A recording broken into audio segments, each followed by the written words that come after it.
मैं हूं वीर सिंह, आपका ट्रिपल सी फैमिली में स्वागत करते हैं। और जब भी मैं आपके बीच में आता हूं तो कुछ न कुछ विशेष लेकर आता हूं। आज आप लोगों के बीच में दो चर में रैखिक समीकरण में एक आर्टिकल मैं लेकर आया हूं, वज्र गुणन विधि। क्योंकि अभी तक आप विलोपन पढ़ चुके, प्रतिस्थापन पढ़ चुके। हमने आपको बताया था कि इन सवालों को जैसे आपने विलोपन से किया, प्रतिस्थापन से किया, ऐसे ही वज्र गुणन विधि से आप कैसे कर सकते हैं। तो किसी भी दो चर वाले रैखिक समीकरणों में अगर दो समीकरण दिया गया है तो उस समीकरण को आप वज्र गुणन विधि से भी हल कर सकते हैं, प्रतिस्थापन से भी हल कर सकते हैं, विलोपन से भी हल कर सकते हैं। आज हम लोग वज्र गुणन विधि के बारे में जानेंगे। उसके पहले देखिए, मैं आपके सामने कुछ स्क्रीन पर लिखा हूँ जो कि आप सब इसके पहले वाले चैप्टर में आप सब पढ़ चुके हैं। हमने आपको क्या बताया था कि जब a1/a2 is not equal b1/b2 है तो हमें अद्वितीय हल प्राप्त होता है। यानी a1/a2 is not equal b1/b2 is not equal c1/c2। यानी जब तीनों आपस में, तीनों अनुपात आपस में बराबर नहीं होते हैं तो हमने बताया था कि जो रैखिक युग्म होंगे वो अद्वितीय हल प्राप्त होता है उससे। हमने ये भी आपको बताया था कि जब a1/a2 बराबर b1/b2 बराबर c1/c2 होता है तो युग्म के ये आपको बताया गया था परिमित, यानी अपरिमित रूप से अनेक हल होते हैं, जिसको हम कहा जाता।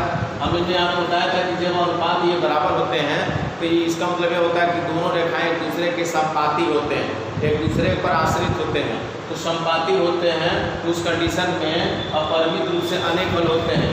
और हमने एक कंडीशन ये बताया था कि जब a1/a2 बराबर b1/b2 is not equal c1/c2 तो हमने बताया था कि ये दो रेखाओं का युग्म होगा वह एक दूसरे को काटती नहीं है, यानी समांतर होती हैं। और जब समांतर होती हैं तो कोई हल प्राप्त नहीं होता है, क्योंकि जब वो दोनों रेखाएं ऐसे सीधे निकल जाएंगी, एक दूसरे को कहीं काटेंगी है या नहीं, तो कोई बिंदु मिलेगा ही नहीं, इसलिए उसका कोई हल नहीं होता है। ये इसके पहले मैं बता चुका हूँ और इसका इस्तेमाल हम लोग अभी सवालों में करेंगे। लेकिन सबसे पहले वज्र गुणन विधि हम समझ लेते हैं। देखिए, उसमें आपको दो जो है a1, a2, b1, b2 कहाँ से आता है? तो दो रैखिक समीकरण हम लोग मानते थे, याद करिए। दो रैखिक समीकरण क्या क्या लेते थे?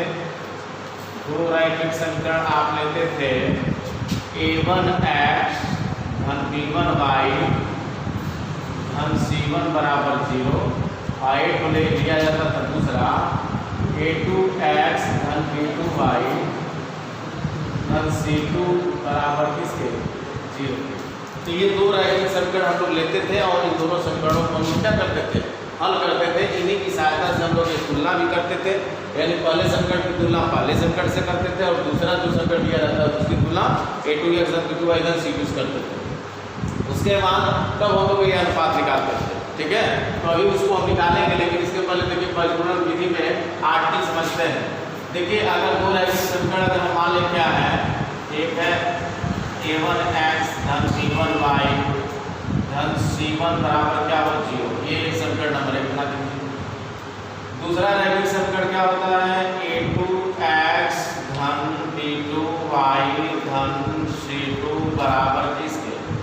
0। ये दो रैखिक समीकरण हमेशा आप लेते थे और इसी से आप कंपेयर करते थे, ये कंपेयर करते थे। अब इन दोनों से आप वज्र गुणन विधि लगाएंगे। खूब ध्यान से देखिएगा, वज्र गुणन विधि सबसे आसान होती है, लेकिन बच्चे क्या करते हैं, इसमें घबरा जाते हैं। अरे वज्र गुणन नाम से इतना खतरनाक लगता है बच्चों को। ये होता है कि बस अब लग रहा वज्र गिर ही जाएगा। वज्र मन होता है औजार, जिसको अस्त्र कहते हैं। जो इंद्र जो है अक्सर जो है इंद्र जब देवताओं और राक्षसों से युद्ध होता था तो ये होता था कि आप वज्र छूट जाएगा। वज्र मन उनका जो अस्त्र होता है जो दधीची के हड्डी से बना था। तो इसी तरह से वज्र गुणन नाम से बच्चे घबरा जाते हैं कि लग रहा है कि अब अस्त्र गिर ही जाएगा। इसको आप ध्यान से समझिए, कुछ है नहीं इसमें और बड़ी आसानी से आप कर सकते हैं। देखिए, चर में क्या क्या है? x y दो ही चर है, तो यहाँ लिखेंगे आप x, ठीक है। यहाँ लिखेंगे बराबर, यहाँ लिखेंगे y बराबर और उसके बाद लिखेंगे y। बस ये इतना चीज रखना। x रख, चर में आपका x y था तो x y और कांस्टेंट की जगह हमेशा 1 रखिए, एकदम फिक्स है। अरे दुइये चर है x और y, तो x लिखिए, y लिखिए और कांस्टेंट की जगह हमेशा 1 लिखिएगा। आप क्या करेंगे? बटे यहाँ, बटे यहाँ, बटे यहाँ, इतना तब कर ही सकते हैं बटे, ठीक है, यहाँ बराबर में कर दे रहा हूँ। अब समझिएगा, x जब लीजिएगा, जब x ले रहे हैं तो इसको अब बंद कर दीजिएगा, ऐसे ठाक लीजिए, क्योंकि अब इसलिए शर्मा जाएगा। ये ध्यान रखिएगा, x ले रहे हैं तो इसको अब शर्माना है, यानी इसको ठाक लीजिए। अब इसके गुणांक से इसके गुणांक में गुणा करिएगा। b1 का c2 में गुणा कैसे होगा, इसका गुणा इसमें, यानी b1 c2 फिर माइनस h लगा लीजिएगा, समझते रहिएगा। इसको आपने लिया x को हमने ढांक लिया। अब b1 का c2 गुणा करेंगे तो b1 c2 फिर माइनस h लगा। अब इसका गुणा इसका कर दीजिए तो b2 c1 माइनस क्या लिखेंगे, b2 c1, ठीक है। यहाँ बराबर थोड़ा सा स्पष्ट कर देते हैं। अब देखेंगे y को ले रहे हैं, यानी आपको जिसको लेना है बस उसको ढांक लीजिएगा। इससे y को ले रहे हैं, y की बात कर रहे हैं, y को ढांक लीजिए, y को ढांक लेंगे, फिर इसका इसमें होगा इसी तरह से। तो c2 का गुणा किसमें होगा, गुणांकों से गुणा होता है, x से मतलब नहीं। c2 का गुणा a1 में क्या लिखेंगे, a1 c2 फिर माइनस इसका इसमें गुणा हो गया ना, फिर माइनस h लगा। अब इसका गुणा इसमें a2 का c1 में करेंगे तो a2 c1, ठीक है। और यहाँ बराबर कर, अब आइए 1 आ गया तो a2 ये करूँगा a2 c1 है सर, हाँ सॉरी a2 c1 और यहाँ a1 c2, इसका इसमें गुणा होगा ना, तो a1 c2 ये हो गया a1 c2 माइनस इसका इसमें तो a2 c1, ठीक है। अब आगे बढ़ते हैं, फिर कांस्टेंट की बात आती है। कांस्टेंट कैसे ढक लेंगे, अब ये ढक लेंगे तो इसका इसमें गुणा होगा, तो a1 का b2 में गुणा होगा, क्या होगा a1 b2 माइनस इसको आप ढके हैं, कांस्टेंट कैसे ढके हैं, तो a1 का b2 में हो गया, फिर माइनस का चिन्ह, अब a2 का b1 में हो गया, a2 b1। लेकिन थोड़ा सा ध्यान दीजिएगा, ये तो हो गया सीधा हमने गुणा कर दिया, लेकिन अभी ये सही नहीं है। इसमें होता क्या है कि इन तीनों में तो किसी, अगर इस तरह से आपको गुणा करना है तो इन तीनों में से किसी एक को माइनस कर देते हैं। मैं खासकर बीच वाले को ही करते हैं, इधर भी कर सकते हैं, यहाँ भी कर सकते हैं। तो क्या करिएगा, y के पहले यही ऋण लगा दीजिएगा। अब ये आपका सवाल समझिए, फिर से समझिएगा गुणा कैसे करते हैं। x को लेंगे, ढांकेंगे, पहले ऐसे गुणा होगा, पहले इसका इसमें नहीं होगा, ये ध्यान रखिएगा, ऐसे गुणा। b1 का c2 होगा तो b1 c2 फिर माइनस का चिन्ह लगाएंगे, फिर b2 का c1 लगाएंगे तो b2 c2, फिर क्लियर। अब y को लेंगे तो y के पहले ऋण लगा देना। y जब लेना तो y के पहले क्या हो जाएगा, इन तीनों में किसी एक को ऋण लगा दीजिएगा, तो हमने y की जगह ऋण लगा दिया। अब क्या होगा, y को ढकेंगे, इसका इसमें गुणा करो तो a1 c2 माइनस a2 का c1 में करेंगे तो a2 c1 हो गया, फिर बराबर कांस्टेंट के लिए अब इसको ढक लीजिए। कांस्टेंट है ना, कांस्टेंट है, तब इसको ढक लेंगे तो इसके गुणांक से इसमें तो a1 b2 माइनस a2 का b1 में करेंगे तो a2 b1। यही आपका प्रजनन विधि होता है। अब इसमें करते क्या है, प्रजनन विधि में इसको बनाएंगे, ये 1 इसको करिएगा, इसको 2 कर देते हैं और इसको क्या करेंगे, ये 3 हो गया। आपको काम क्या करना है, अगर x का मान निकालना है तो संबंध 1 और 3 चलिएगा, ये x का मान निकालना होगा, और अगर y का मान निकालना होगा तो संबंध 2 और 3। यानी कहने मतलब यह है कि अगर आपको x का मान निकालना होगा तो संबंध 1 और संबंध 3 को ले लीजिएगा। अगर x का मान निकालते थे ऐसे ले लीजिएगा, तो x बटे क्या लिखेंगे, b1 c2 minus b2 c1 बराबर, वो उतार दीजिएगा 1 बटे a1 b2 minus a2 b1। इससे आप निकाल लेंगे कि x का मान, ठीक है। और जब y का मान निकालना होगा तो इसको और इसको ले लीजिएगा, चाहे इसको और इसको भी तब ले सकते हो, क्योंकि तब आपने x का मान निकाल लिया। एंड लिख दे रहा है y का मान निकालना होगा तो माइनस y बटे a1 c2 minus a2 c1 बराबर 1 बटे a1 b2 माइनस a2b1 इस तरह से आप यहाँ से इन दोनों से आप y का मान निकाल सकते हैं। ठीक है, तो इसमें है कुछ नहीं। देखिए कितना छोटा सवाल हो गया। अभी सवालों को करेंगे तो आपको पता नहीं चलेगा कैसे इतना जल्दी हो गया। और इधर आप x का मान निकाल लेंगे और इधर आप क्या करेंगे, y का मान निकाल लेंगे। बस इतना ही करना है। बस ये ध्यान रखिएगा, अगर x y में है तो x y और कांस्टेंट ले लीजिएगा और y पहले लगा दीजिएगा। अगर आपका z y में है तो यहाँ पर z है y, आप y को पहले रेड लगा दीजिएगा। अगर u भी में है तो u भी यहाँ माइनस लगा दीजिएगा और बाकी 1 हमेशा है, कांस्टेंट हमेशा है। ठीक है, तो आप इसका स्क्रीनशॉट तब तक ले लीजिए, फिर हम लोग आगे। देखिए आपके सामने स्क्रीन पर एक सवाल दिया गया है, x माइनस 3y माइनस 3 बराबर 0 और 3x माइनस 9y माइनस 2 बराबर 0। कह रहे हैं कि निम्नलिखित समीकरणों के युग्मों में से किसका एक अद्वितीय हल है, किसका कोई हल नहीं, किसके अपरिमित रूप से अनेक हल है। अद्वितीय हल होने की स्थिति में पंचगुणन विधि से उन सवालों को हल करिए। तो देखिए इसमें चेक करते हैं कि अद्वितीय हल जब होगा तभी पंचगुणन विधि अपनाना है। अगर अद्वितीय हल नहीं होगा तो केवल चेक करके छोड़ देना है। ठीक है, तो आइए चेक करते हैं। सबसे पहले देखिए दो समीकरण दिए गए हैं, तो इनकी तुलना आप करते हैं। पहले की तुलना किससे करते हैं, तैयार करिए। वह दिन जब आपको बताया गया था a1x धन b1y धन c1 बराबर 0 से कंपेयर करिए, तुलना करिए। तो x से x यहाँ देखिए 1 है ना, तो a1 बराबर किसके, a1 का मान 1 है, b1 y का गुणांक b1 है और इधर y का गुणांक क्या है -3, तो b1 का मान हो गया -3 और c1 का मान क्या है, c1 का मान भी -3। ठीक है, ये तुलना हो गया। इसी प्रकार इसकी तुलना किससे करोगे, a2x धन b2y धन c2 धन c2 बराबर 0 से इसकी भी तुलना कर लीजिए। तुलना करना तो आप जान ही गए, x तो a2 बराबर 3 के, a2 बराबर 3 के, y तो b2 बराबर किसके -9 के, b2 बराबर -9 के, c2 का मान क्या है -2, c2 का मान इस तरह से देखिएगा। संकरे की तुलना इससे की है, वो असंकटों की तुलना इससे करती है। क्लियर। अब क्या करेंगे, अनुपात निकालते हैं a1 बटे a2, यहाँ पे निकालेंगे b1 बटे b2 और यहाँ निकालेंगे c1 बटे c2। देखते हैं क्या है कंडीशन। अब देखिएगा इसमें a1 का मान देख सकते हैं, a1 का मान 1 बटे 3, a2 का मान 3 है, b1 का मान -3 है और b2 का मान -9, माइनस कट कर 3 3 9 यानी 1 बटे 3 ये भी है। और c1 का मान कितना है, c1 का मान -3 है और इसका मान -2 है, माइनस काट कितना है 3। आप देख सकते हैं कौन कंडीशन अप्लाई हो रहा है।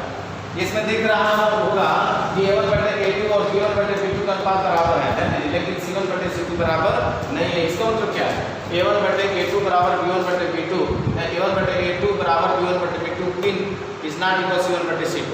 तो इसका मतलब क्या है, युग्म का कोई हल नहीं है। तो लिखेंगे, यहाँ लिख सकते हैं आप, ए मैं लिख दे रहा हूँ, चूंकि a1 बटे a2 बराबर b1 बटे b2 is not equal c1 बटे c2। अतः आप लिखेंगे अतः युग्म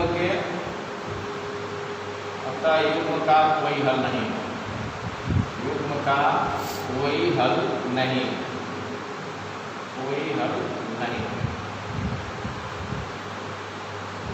अब देखिएगा, अगर देखिए इसमें अभी और भी सवाल हैं इसी तरह से। इसमें दूसरा सवाल भी हम चेक कर सकते हैं।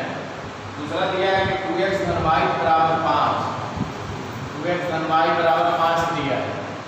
इसको पक्षांतर करके इधर लाइएगा तो इसको लिख सकते हैं क्या, 2x धन y माइनस 5 बराबर 0। ये हो गया समीकरण नंबर 1 हो गया। इसकी तुलना आप क्या, और ये समीकरण 1 बन जाएगा। और दूसरा इसमें दिया है उसी का 3x धन 2y बराबर 8 दिया। तो इसको भी 8 को भी पक्षांतर कर, जैसे 5 को आपने पक्षांतर किया था, तो 3x माइनस 2y माइनस 8 बराबर 0। ये हो गया समीकरण नंबर 2। क्लियर। दूसरा सवाल इसी में, ये पहला था, पहले का पहला भाग था और ये पहले का क्या है, दूसरा भाग है। तो 2x 2x धन y बराबर 5 था, तो बराबर उधर 0 होना चाहिए, तो 5 को पक्षांतर कर देंगे तो -5 हो जाएगा। और फिर 3x धन 2y बराबर 8 था, तो बराबर उधर 0 होना चाहिए था, 8 को पक्षांतर कर दीजिए तो बराबर 0 हो गया। ये समीकरण 1 हो गया, समीकरण 2 हो गया। तो कहने का मतलब इसमें 4 सवाल दिए हैं, पहले में 4 सवाल है और आपको ये चेक करना है कि किसका अद्वितीय हल है, किसका अपरिमित रूप से अनेक हल है और किसका कोई हल नहीं है। आपको इसी तरह से अनुपात निकालना है और जब ये निकाल लीजिएगा तो जब अद्वितीय हल होगा, जिस सवाल का अद्वितीय हल आएगा उसी को आपको वज्रगुणन विधि से करना है। नहीं आता है तो नहीं करेंगे। जैसे देखिए इसमें अद्वितीय हल नहीं आया था तो हमने कोई वज्रगुणन विधि इसमें नहीं अप्लाई किया। अब इसको चेक करते हैं कि देखते हैं कि अद्वितीय हल आता है कि नहीं। अगर अद्वितीय हल आएगा तो इसमें वज्रगुणन विधि हम लगाएंगे। तो आपको याद होना चाहिए कि समीकरण 1 की तुलना किससे करते थे, a1x धन b1y धन c1 बराबर 0 से तुलना करोगे तो a1 का मान कितना निकल कर आया, a1 का मान 2, b1 का मान कितना 1, b1 का मान 1, c1 का मान -5। इसी प्रकार समीकरण 2 की तुलना किससे करते थे, a2x धन b2y धन c2 से, धन c2 बराबर 0 से तुलना करो तो a2 का मान कितना आ गया 3, a2 बराबर 3, b2 बराबर -2, c2 का मान -8। ठीक है, इस तरह से क्या करेंगे, a1 अनुपात निकाल लेते हैं कि a1 बटे a2 क्या निकल कर आ रहा है, b1 बटे b2 क्या निकल कर आ रहा है और c1 बटे c2 क्या निकल कर आ रहा है। पहले तो हमको चेक करना है। आप देख सकते हैं a1 का मान कितना है 2 और a2 का मान 3, तो 2 बटे 3। b1 का मान कितना है 1, b2 का मान -2, c1 का मान -5 और c2 का मान -8, माइनस कट गया। आप देख सकते हैं क्या ये तीनों अनुपात बराबर हैं, आप देख सकते हैं। और जब तीनों अनुपात बराबर नहीं है तो इसका मतलब क्या है, a1 बटे a2 is not equal b1 बटे b2 is not equal c1 बटे इज नॉट इक्वल c1 बटे c2 भी होता है, तो हमें अद्वितीय हल प्राप्त होगा। ठीक है, तो लिखेंगे चूंकि ऐसे लिख सकते हैं कि a1 बटे a2 is not equal b1 बटे b2 is not equal c1 बटे c2, यानी तीनों बराबर नहीं है तो इसका मतलब क्या होता है, अद्वितीय हल प्राप्त होगा। अतः समीकरण युग्म के अद्वितीय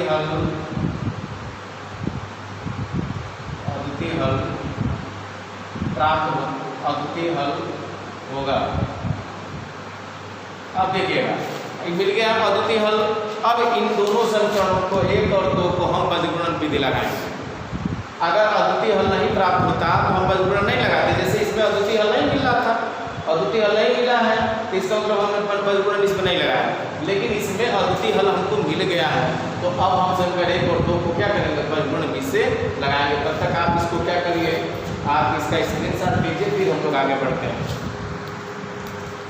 तो देखिए इसका हमने पता कर लिया कि ये अद्वितीय या समीकरण युग्म के अद्वितीय हल होंगे, लेकिन थोड़ा सा इसमें ध्यान दीजिएगा 3x धन 2y बराबर 8 है, तो ये धन 2y है ना, थोड़ा सा यहाँ मिस्टेक हो गया है, प्लस 2y है और -8 बराबर 0 हो गया। अब इसकी तुलना आपको करना किससे, a2 का मान 3 और b2 का मान 2, धन 2 है, ये धन 2 है और c2 का मान -8 है। a1 बटे a2 यानी 2 बटे 3 हो गया, b1 बटे b2, b1 का मान 1 है और b2 का मान 2, ये 1 बटे 2। ठीक है, और इधर मान लीजिए c1 बटे c2 -5 बटे -7। ये क्लियर, ये अद्वितीय हल है। अब कहा कि जब अद्वितीय हल आपको मिल गया तो अब इन दोनों समीकरणों को आपको वज्रगुणन विधि से हल करना है, यानी x और y के मान निकालना है। तो आइए इसको हल करते हैं। समीकरण पहले उतारिएगा, आपका देखिए दिया है 2x धन y -5 ये बराबर 0, समीकरण नंबर 1 था ये। ठीक है, ये समीकरण 1 था। और समीकरण 2 क्या है, 3x धन 2y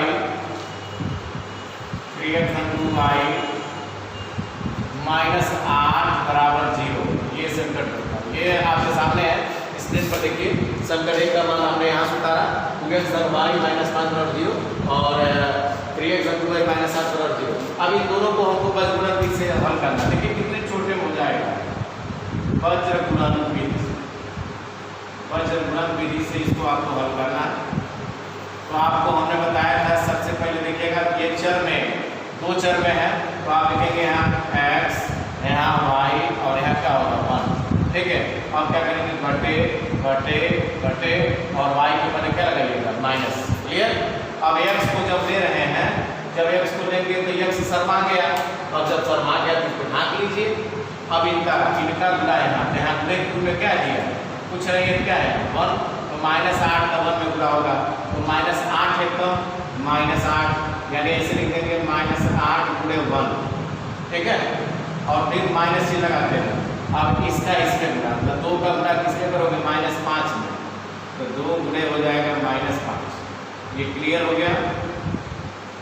अब देखिएगा y को ले रहे हैं, तब y को ढांक लीजिए, इसका इसमें गुणा करो, तो -8 का गुणा किसमें होगा, -8 का 2 में होगा, तो -8 गुणे 2, फिर माइनस से लगाते हो। आप इसका गुणा इसमें, तो 3 का गुणा -5, तो 3 गुणे -5, ये पुस्तक, ठीक है। और यहाँ बराबर का चिन्ह लगा देते हो, यहाँ भी क्या करेंगे, यहाँ बराबर का चिन्ह लगा देते हो। अब देखिएगा, अब 1 को ले रहे हो ना, 1 मतलब कांस्टेंट ढांक दो, तब क्या है 2 में गुणा हो तो 2 गुणे 2 हुई, 2 गुणे 2, फिर माइनस लगाओगे, आप 1 का 3 में, तो 1 गुणे 3 हो जाएगा, 1 गुणे, देखिए हो गया, हमने सब गुणा कर दिया। अब आप देख सकते हैं यहाँ क्या निकल कर आ रहा है, x बटे 8 एकम 8, -8 आया, और माइनस माइनस के क्या होगा 10, अपान 2 10, और बस, ठीक है। अरे ये 8 एकम 8 -8 हो गई, माइनस का माइनस में पूरा होगा प्लस, अपान 2 10, ऐसे -y बटे हो जाएगा, देखिएगा 8 2 16 माइनस पूरा होगा, अब माइनस का माइनस पूरा करेंगे क्या होगा प्लस, 5 दिए 15 बराबर, इधर देखिए तो 1 बटे 2 2 4 -3 एकम 3। अब यहाँ से देखेंगे तो निकल कर क्या आ रहा है, x बटे 10 में 60 घटाएंगे कितना होगा 2, इधर क्या निकल कर आएगा -y बटे 16 में 15 घटाएंगे तो -1, इधर क्या निकल कर आएगा 1 बटे 4 में 3 घटाएंगे कितना होगा 1। अब हमने क्या होगा कि माइनस माइनस कर सकता कि नहीं, ऊपर नीचे माइनस माइनस कर, ये संबंध 1 बना, ये संबंध 2 बना, ये संबंध 3 बना। हमने आपको क्या बताया, हमने बताया था कि जब x का मान निकालेगा ही तो पहला के तीसरा के साथ है, और जब y का मान निकालेगा नहीं तो दूसरा के तीसरा के साथ, ठीक है। तो लिखेंगे संबंध 1 व 2 से,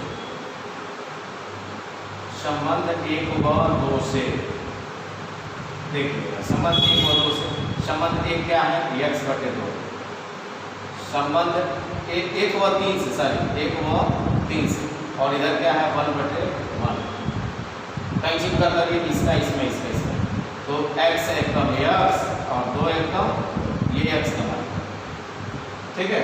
अब y x का मान निकल गया, संबंध 1 और 3 से हमने x का मान निकाला, फिर y का मान किसे निकालोगे 2 और 3 से, फिर लिखेंगे संबंध 2 और 3, संबंध 2 और 3 से,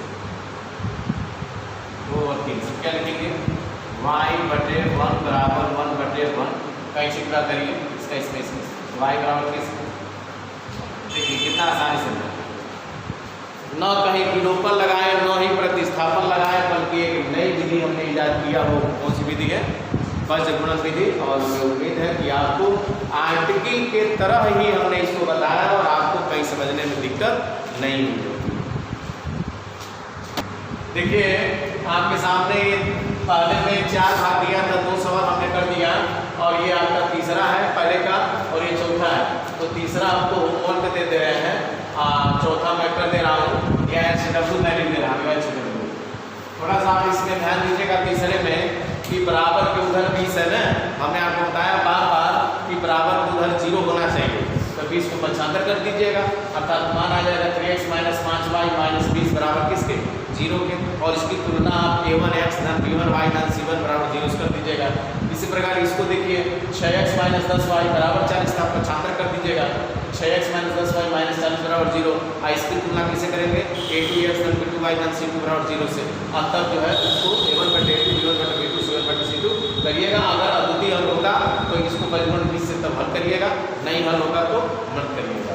आइए इसको देखते हैं, इसको निकालते हैं। पहले की तुलना किससे होगा, तो आपको याद होगा कि a1x धन b1 C1 बाई धन C1 से करते हैं, C1 बराबर A1 का मान देखिए x से x थे, A1 का मान यहाँ कुछ नहीं है तो 1, तो A1 का मान हो गया 1, A1 बराबर B1 जब I है तो B1 का मान -3, B1 का मान हो गया -3। इसी प्रकार देखिएगा C1 का मान क्या है, C1 का मान हो गया -7। अब इसकी तुलना किससे करोगे, किससे करते थे, A2x धन B2y धन C2 बराबर 0 से कंपेयर करते थे। अब देखिए x से x है ना, तो A2 का मान 3, A2 का मान निकल कर आ गया 3, B2 ये इसकी तुलना ऐसे हो रही है ना, तो y B2 का मान -3, B2 का मान हो गया -3 और C2 का मान कितना -15, C2 का मान -1, ठीक है। अब क्या करेंगे, अनुपात निकालने हैं, अनुपात A1/A2 निकालिएगा, B1/B2 निकालिएगा और C1/C2 निकालिएगा। अब आप देख सकते हैं A1 का मान क्या है 1, A2 का मान 3, B1 का मान क्या है -3, B2 का मान भी -3 और C1 का मान देख सकते हैं -7 है और C2 का मान -15 है। ये तो यही रहेगा, क्या लिख सकते हैं, ये आप देखिए क्या लिख सकते हैं, तो यहाँ आपका 1/3 होगा, यहाँ भी देखिए तो माइनस काट दीजिए, 3 से 3 कट अर्थात देख सकते हैं 1/1 आ गया और यह माइनस से माइनस कट गया तो ये हो जाएगा 7/1 या इसको। अब आप बताइए क्या ये तीनों अनुपात बराबर हैं? आप देख सकते हैं कि A1/A2 का मान 1/3 है, B1/B2 का मान 1/1 है, C1/C2 का मान 7/15 है, ये तीनों बराबर नहीं है।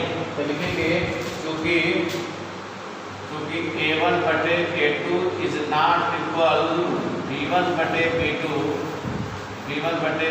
इज नॉट इक्वल C1/C2, अर्थात ये क्या होगा, अर्थात इस समीकरण के क्या होंगे, अद्वितीय हल होंगे। अतः समीकरण युग्म के हल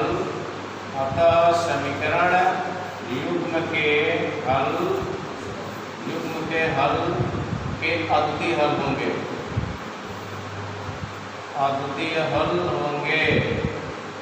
जब अद्वितीय हल होंगे, जब आपको बताया गया इस प्रश्न में कहा है कि जब अद्वितीय हल होगा तो तब उसको आपको क्या करना, बजगुणन विधि से x और y की मान निकालना है। आइए अब तो हो गया, अब यहाँ से बजगुणन विधि लगाते हैं। कौन सी विधि, वज्रगुणन विधि, ध्यान दीजिएगा। वज्रगुणन विधि कभी भी इस फॉर्म में नहीं लगेगा। जब समस्त मान बाएं पक्ष में हो जाएंगे और दाएं पक्ष में 0 हो जाएगा तभी आप वज्रगुणन विधि लगा पाएंगे। ये पहला समीकरण क्या था आपका, यहाँ लिखेंगे x - 3y - 7 बराबर 0। देखिए यानी बजगुणन तभी लगेगा जब राइट हैंड साइड में क्या रहेगा 0। फिर ये दूसरा समीकरण उतारते हैं 3x - 3y -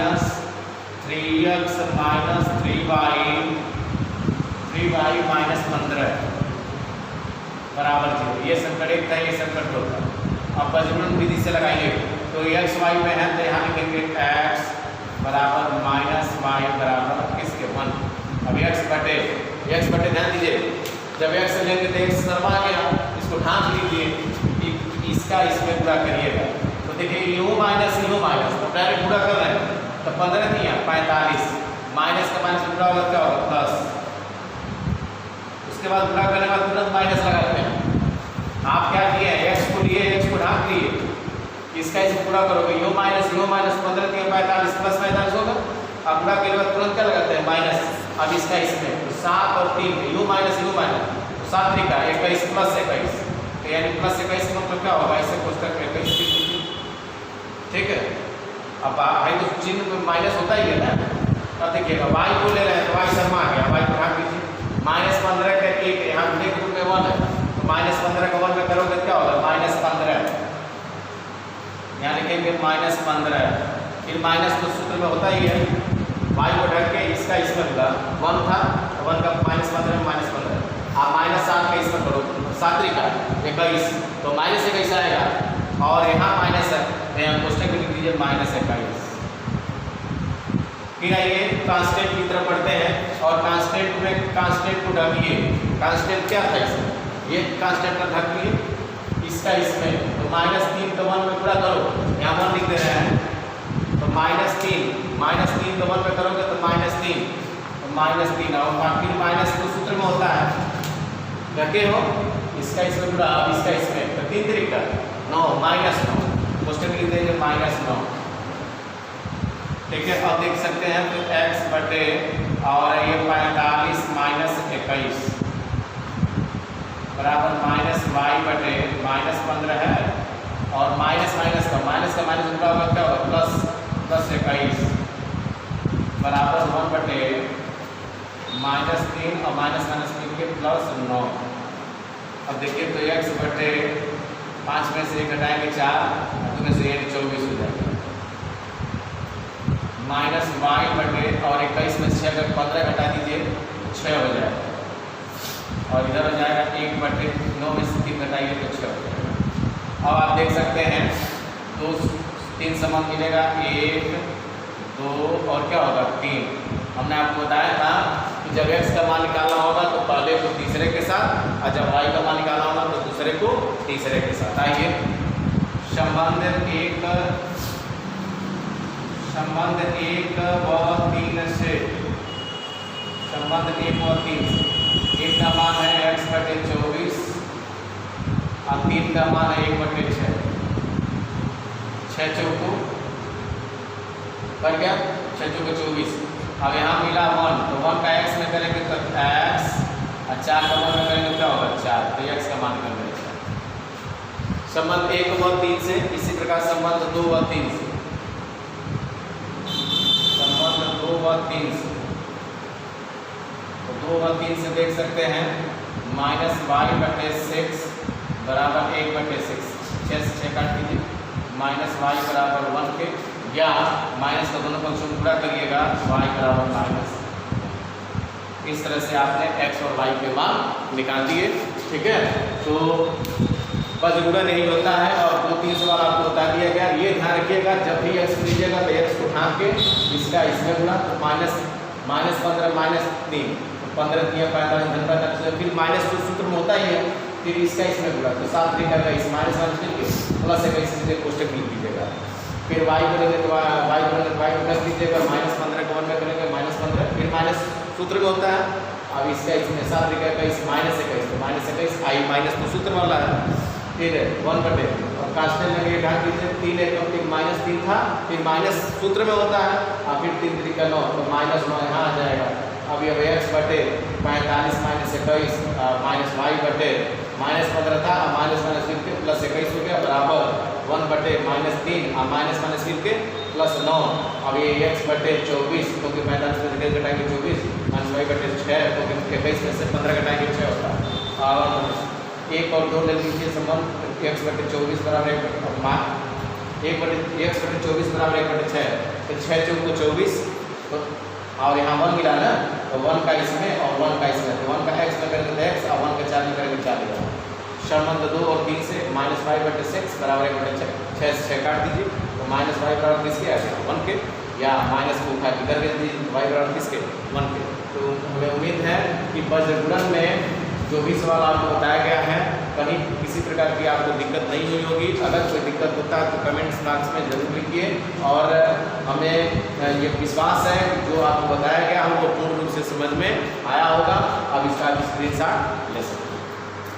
देखिए आपके सामने a और b के किन मानों के लिए निम्नलिखित समीकरणों के युग्म के हल अपरिमित रूप से निकालना। वेरी इंपॉर्टेंट एकदम याद लीजिए, ये बोर्ड परीक्षा में एकदम आने वाला क्वेश्चन है, और ध्यान रखिए a और b के मान निकालने हैं।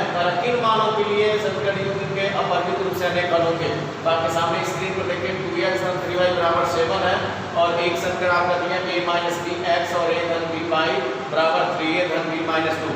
इसको हम पक्षांतर कर दे रहे हैं, तो ये हो जाएगा समीकरण 2x धन 3y और -7 बराबर 0। इसको आप बनाने के समीकरण यहाँ मैं, ठीक है। इसी प्रकार इसको भी आप पक्षांतर कर देंगे, तो यहाँ लिख दीजिएगा a माइनस b x और धन a प्लस b y, और ये सारे मान को पक्षांतर करेंगे तो माइनस कोष्टक में क्या हो जाएगा, एक टोटल साइड इधर आएंगे ना, ताकि माइनस लगा दीजिएगा और टोटल को कोष्टक मिटा दीजिएगा, तो 3a धन b माइनस 2।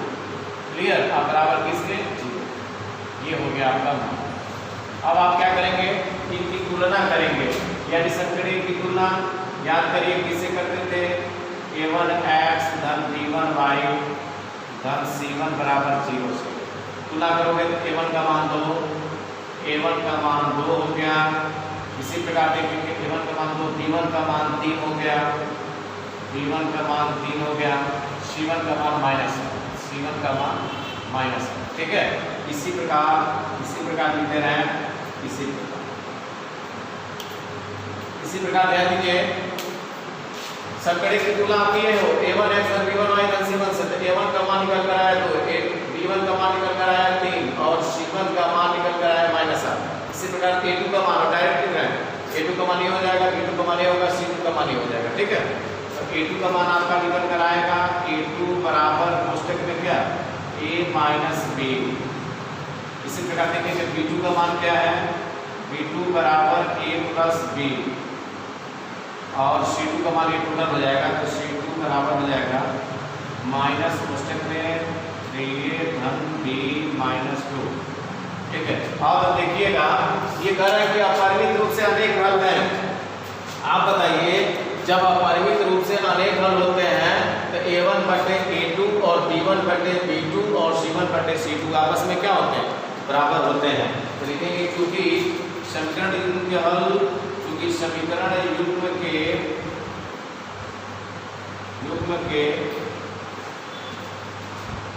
अपरिमित रूप से अनेक हल हैं। अपरिमित रूप से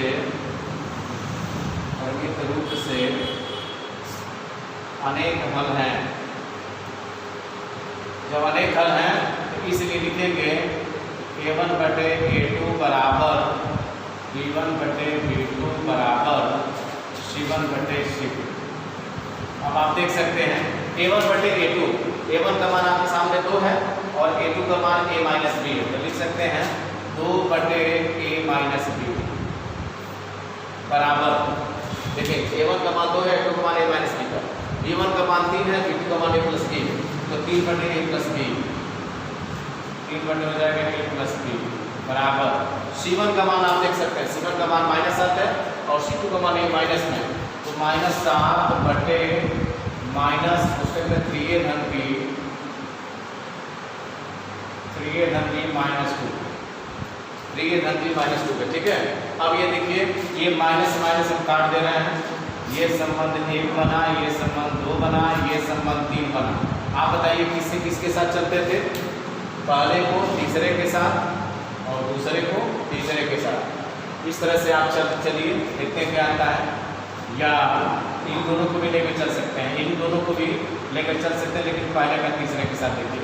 संबंध 1 और 3 से, और यहाँ मैं भी लिख रहा हूँ संबंध 2 और 3 से, संबंध 2 और 3 से।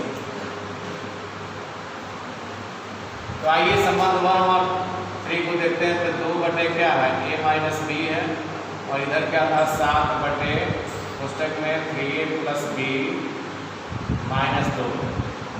ऐसे देखिए संबंध 2 और 3 इन दोनों को देखते हैं। तो 3 बटे क्या है?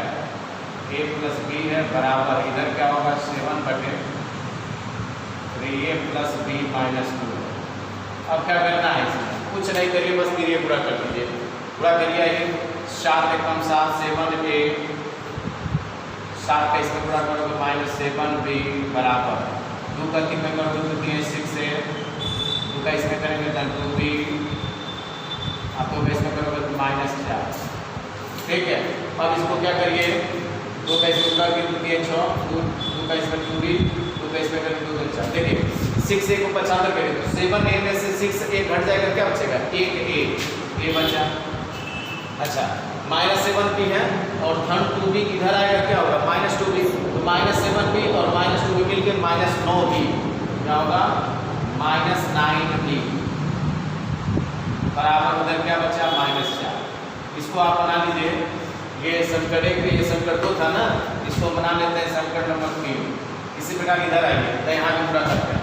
7 का इसमें पूरा करोगे 7a, 4 के इसमें करोगे 7b, 3 के इसमें करोगे 3 3 9a, नहीं पहले इसी को क्या करेंगे, पहले बड़े वाले 3 3 9a, और 3 के इसमें करेंगे 3b, और 3 दूनी 6 बराबर 7 के इसमें क्या करो 7a प्लस 7 का b में करेंगे 7b, 75 कर दीजिए। 9a में से 7a इधर आएगा ना तो माइनस हो जाएगा, तो 7a में से 9a में से 7a घटाएंगे तो क्या होगा 2a, और देखेंगे ये 7b इधर आएगा तो 7b धन का इधर आएगा क्या होगा -7b, आप -7b में से 3b घटा दीजिए तो -4b, और ये -6 उधर भेज दीजिए क्या होगा +6।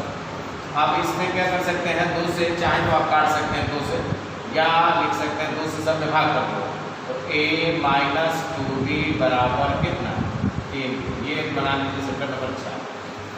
अब आपके सामने इस प्लेट पर ये 3 है, ये 4 है, इन दोनों को हल करना है, चाहे प्रतिस्थापन से करिए चाहे विलोपन से करिए, बताइए काटना है, a से a को काटते हैं, कैसे कटेगा, इसका भी चिन्ह धन है इसका भी चिन्ह धन है, अगर घटा दें समीकरण 3 में से 4 को घटा दें तो a से 1 कट जाएगा, जब 1 कटेगा b का मान निकल जाएगा, समीकरण 3 - 4 समीकरण 3 - 4 क्या है भाई a - 9b बराबर -4, और इधर क्या था a - 2b बराबर 3, घटाने का चिन्ह बदलते माइनस a प्लस माइनस, इससे कट गया -9b में से 2b घटाएंगे क्या बचेगा -7, और -4 -3 लिखते -7, और यहाँ देख सकते हैं अगर माइनस से माइनस 1 काट दें और 7 से 7 काट दें तो b का मान कितना आ गया 1। इसी प्रकार इसमें देखिए अब b का मान 1 आ गया, अब इस b का मान इन दोनों में किसी एक पे रख दीजिए, तो b का मान 4 में रखो, b का मान समीकरण 4 रखिए, a - 2 गुणे b का मान 1 और बराबर 3 है, तो a बराबर ये -2 उधर जाएगा क्या होगा +2, तो 2 हम 3 अर्थात कितना 5, a का मान 5। इस तरह से आपने a और b के मान निकाल दिए और ये आसानी से निकल गए। यानी करना क्या था, सबसे पहले समस्त मान को हम राइट हैंड साइड में लिखे हैं, ये 7 उधर किए हैं, इसी तरह से ये भी कांस्टेंट था हमने इधर किया, समीकरण 1 की तुलना a1 x b1 c1 से करेंगे, समीकरण 2 की तुलना a2x b2 c2 से करेंगे, यहाँ से a1 इससे a1 का मान b1 का मान c1 का मान निकाले हैं, और इस समीकरण से a2 का मान b2 का मान c2 का मान निकलेगा। समीकरण युग्म के अपरिमित रूप से हल हैं, अनेक हल है ना, अपरिमित रूप से अनेक हल हैं, अनेक हैं, यहाँ लिखेंगे अनेक हल हैं, और जब अनेक हल होते हैं तो अनेक हल होने का मतलब क्या होता है, अपरिमित रूप से अनेक हल, अपरिमित रूप से अनेक हल, तो a1 बटे a2 और b1 बटे b2 और c1 बटे c2, यहाँ आप सूत्र में लिखेंगे a1 के मान a2 के मान b1 के मान b2 के मान c1 के मान c2 के मान रख देंगे।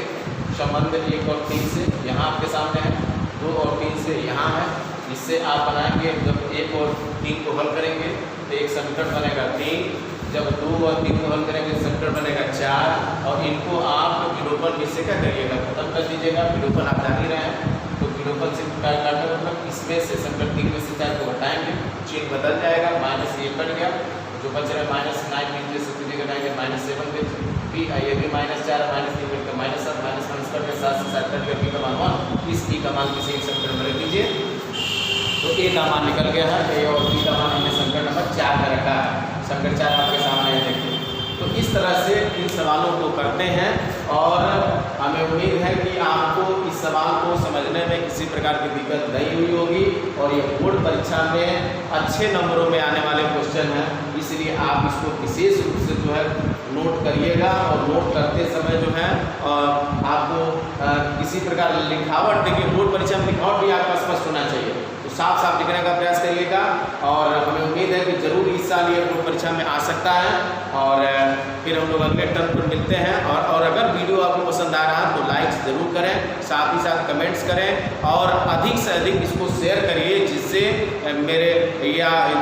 अधिक से अधिक बच्चों को इसका लाभ मिल सके। ठीक है, ओके, थैंक यू।